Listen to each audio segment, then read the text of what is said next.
अब इजराइल को कौन बचाएगा? रूस ने ईरान को भेजा अपना सबसे बड़ा हथियार, जो किसी शैतान से कम नहीं है। अब ईरान का मुकाबला करना इजराइल के लिए हो जाएगा और ज्यादा मुश्किल, क्योंकि ईरान ने रशिया से जो फाइटर जेट्स मंगवाए हैं वो अकेले ही इजराइल को मिट्टी में मिला सकता है। और ये तो कुछ भी नहीं है। जब हम आपको इस फाइटर जेट की खूबियां बताएंगे तो आपके भी होश उड़ जाएंगे। आखिर क्यों अमेरिका तक इस फाइटर जेट को देखकर डर गया है?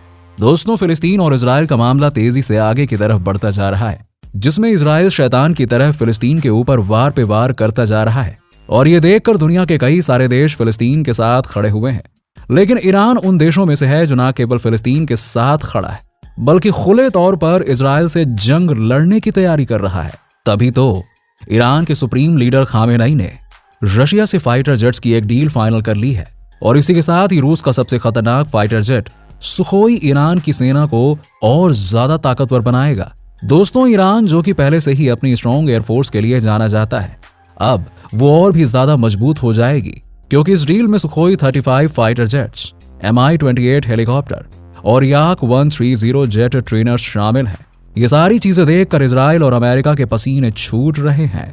कहा जाता है ईरान को जल्द ही इन सभी हथियारों की डिलीवरी मिल जाएगी, और जैसे ही ईरान को इन हथियारों की डिलीवरी मिलेगी वो और भी तेजी से दहाड़ने लगेगा, क्योंकि अभी तो ईरान के पास केवल कुछ दर्जन स्ट्राइक विमान हैं, जिनमें रशियन जेट्स के साथ साथ 1979 की इस्लामी क्रांति से पहले हासिल किए गए पुराने अमेरिकी मॉडल के F4 और F5 फाइटर जेट्स हैं। इसी के साथ ईरान के पास चीन के भी कुछ एयरक्राफ्ट हैं, जिनमें F7 शामिल है। ऐसे में इस सिचुएशन पर जहां ईरान लगातार इजराइल को उसकी औकात दिखाने में लगा हुआ है, उसमें इस तरह के फाइटर जेट्स का हाथ लगना काफी फायदे का सौदा होगा। असल में दोस्तों, इस वक्त ईरान पश्चिमी देशों के प्रतिबंध के चलते सैन्य ताकत बढ़ाने में मुश्किलों का सामना कर रहा है। इजराइल, सऊदी अरब, अमेरिका और संयुक्त अरब अमीरात जैसे देश ईरान को एडवांस मिलिट्री हार्डवेयर ना देने की वकालत कर रहे हैं। इन देशों का कहना है कि ईरान को ताकतवर हथियार नहीं मिलने चाहिए, क्योंकि इन्हें डर है कि अगर ईरान के पास ये खतरनाक हथियार आ गए तो एशिया में जो पावर बैलेंस है वो बिगड़ सकता है। हथियारों के मिलने के बाद जब ईरान की ताकत बढ़ जाएगी तो वो पूरे क्षेत्र पर असर डाल सकता है, और इसलिए इजराइल और अमेरिका का चेहरा मायूस हो गया है। और ऐसा हो भी क्यों ना, ये फाइटर जेट्स इतने खास और अनोखे जो हैं। दोस्तों, सबसे पहले बात करते हैं उस बीस्ट की जिसका नाम सुनकर ही कई लोगों को नानी दादी याद आ जाती है, सुखोई 35। ये एक ऐसा फाइटर जेट है जो अनगाइडेड बॉम्ब का इस्तेमाल करके काफी सटीक हमला करता है। दोस्तों, ये फाइटर जेट काफी सारी एडवांस टेक्नोलॉजी से लैस है। सुखोई 35 एक 4.5 पीढ़ी का हथियार है जो 5वीं पीढ़ी की फाइटर टेक्नोलॉजी का उपयोग करता है। दोस्तों, ये फाइटर जेट सुपरसोनिक स्पीड से, यानी कि आवाज की गति से भी तेज गति से लंबी दूरी तक उड़ान भरने में सक्षम है। इतना ही नहीं, ये एडवांस इलेक्ट्रॉनिक वॉरफेयर सिस्टम से भी लैस है। दोस्तों, कहा जाता है कि रूस ने ईरान को सुखोई 35 ऐसे ही नहीं दे दिया, बल्कि उनके शहीद ड्रोन के बदले में दिया गया है, क्योंकि यही वो ड्रोन थे जिन्होंने यूक्रेन में ऐसी तबाही मचाई कि यूक्रेन हक्का बक्का रह गया। इसीलिए रशिया एक हाथ दे और एक हाथ ले वाले हिसाब किताब पर चलकर यूक्रेन के ऊपर भी दबाव बनाना चाहता है और लगे हाथ ईरान की भी मदद करना चाहता है। अब अगर हम Mi-28 हेलीकॉप्टर की बात करें तो दोस्तों, ये 2 seater anti armour attack helicopter है, जिसमें कोई भी सेकेंडरी ट्रांसपोर्ट कैपेबिलिटी नहीं है। ये Mi-24 गनशिप के साथ मिलकर और भी ज्यादा खतरनाक हो जाता है। इसमें अंदर नॉज बारबेट में एक ही बंदूक होती है, साथ ही सब विंग्स के नीचे एक्स्ट्रा लोड भी रखा जा सकता है। ये हेलीकॉप्टर इतने बेहतरीन है कि रात के वक्त भी बढ़िया तरीके से उड़ान भर सकते हैं। इस हेलीकॉप्टर की कैपेसिटी बहुत ज्यादा है, जो काफी भारी भरकम मिसाइल्स को कैरी कर सकता है। ये 2 street lets air to air missile 80 mm और 130 mm S-13 रॉकेट पोर्ट्स और B-2A रॉकेट पोर्ट्स से लैस होता है। और अगर आपको ये भी कम लग रहा है तो आपको बता दें कि इसमें 30 mm की तोप भी लगाई गई है।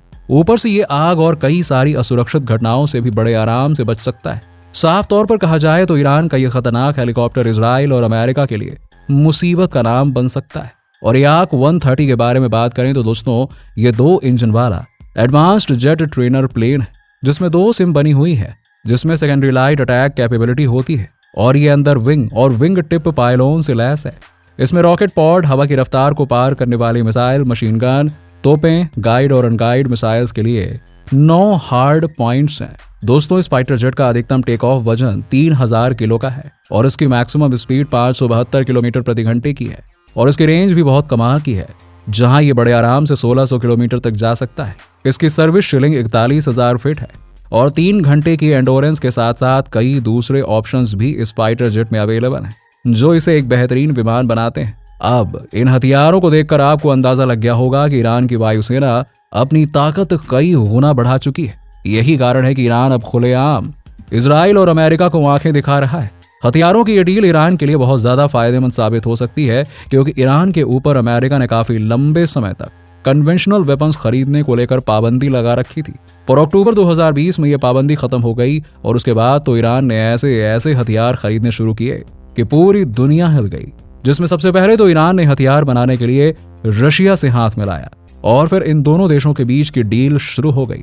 दोनों देश फाइटर जेट्स के साथ ही कई military hardware, air defence system, missile system और हेलीकॉप्टर को लेकर भी डील कर चुके हैं। इस समय जब इजराइल और ईरान के बीच कोल्ड वॉर चल रही है, तब ईरान का इस तरह से हथियारों को खरीदना इस बात की चीख चीख कर गवाही देता है कि इसके इरादे ठीक नहीं है, क्योंकि अगर ईरान चाहे तो उसके द्वारा खरीदे गए ये सभी हथियार एक झटके में इजराइल का पूरा काम तमाम कर सकते हैं, क्योंकि इन हथियारों की रेंज में इजराइल का हर हिस्सा बड़े आराम से आ सकता है। और ये चीज इजराइल की मुश्किलें और भी ज्यादा बढ़ा रहा है, क्योंकि अब तक तो फिलिस्तीन और इजराइल की जंग में ईरान केवल चेतावनी दे रहा था, पर अगर अब वो सीधे जंग में उतर आया तो ईरान के इन हथियारों का मुकाबला इजराइल को ही करना पड़ेगा। वैसे भी ईरान हिजबुल्लाह और हुती के साथ हमास को भी हथियार सप्लाई करता है। ऐसे में वो भी इन हथियारों का इस्तेमाल करके इजराइल की मुश्किलें बढ़ा सकते हैं। यानी रूस से हथियार खरीदने का यह सौदा ईरान के लिए भले ही फायदेमंद हो, लेकिन इजराइल के लिए काफी बड़ी समस्या बनकर आ सकता है। अगर आप देखेंगे तो ईरान और रूस लगातार इजराइल को लेकर आक्रामक हो रहे हैं। अब जब से ये जंग की शुरुआत हुई है, ईरान इजराइल को धमकी पर धमकी दिए जा रहा है, लेकिन अब रशिया भी सीधे तौर पर ना सही लेकिन ईरान के कंधे पर बंदूक रखकर अपनी नाराजगी तो जता ही रहा है।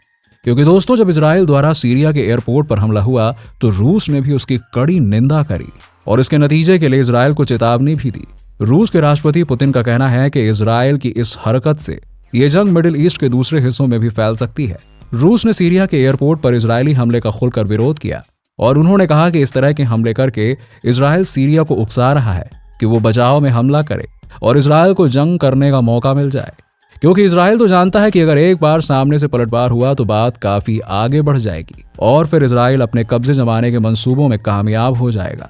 क्योंकि इजराइल तो यही चाहता है कि वो आसपास के जितने भी छोटे देश हैं उन पर हमला बोलकर उन्हें हरा दे और अपने कब्जे में ले ले, और इसी फिराक में इजराइल तब से लगा हुआ है और ये चीज दुनिया के बाकी देशों को हरगिज पसंद नहीं आती है।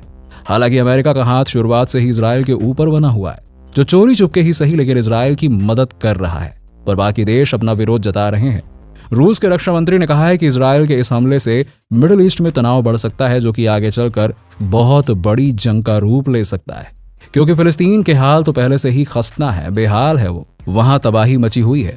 ऊपर से इजराइल दूसरे देशों को भी छेड़ने में लगा हुआ है, जो कि कहीं से भी कहीं तक सही नहीं है।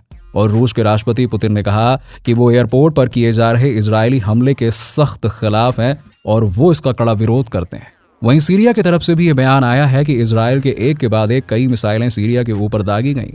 इसकी ज्यादातर मिसाइलों को सीरिया के एयर डिफेंस सिस्टम ने डिस्ट्रॉय कर दिया, पर एयरपोर्ट पर हुए हमले की वजह से एयरपोर्ट को आउट ऑफ सर्विस घोषित करना पड़ा और वहां आने जाने वाली सभी फ्लाइट्स का रूट डायवर्ट करना पड़ा, जिसकी वजह से वहां के लोगों को काफी समस्याएं हुई। असल में इजराइल को लगता है कि ईरान अपने सभी समर्थकों को सीरिया के रास्ते हथियार सप्लाई करता है, इसीलिए वो रास्ते को ही ब्लॉक करने के लिए सीरिया पर अटैक करता रहता है। अब पता नहीं इनके बीच की जंग का यह सिलसिला कब तक चलेगा, लेकिन जिस तरह के हालात हैं वो साफ बता रहे हैं कि भविष्य बहुत खराब होने वाला है। बाकी दोस्तों, आपको क्या लगता है, क्या ईरान और इजराइल के बीच की ये तनातनी जंग में बदल जाएगी? आपका जवाब नीचे में कमेंट सेक्शन में जरूर दीजिएगा और इसी तरह की वीडियोस को देखते रहने के लिए चैनल को लाइक करें, शेयर करें और सब्सक्राइब करना बिल्कुल ना भूलें। धन्यवाद।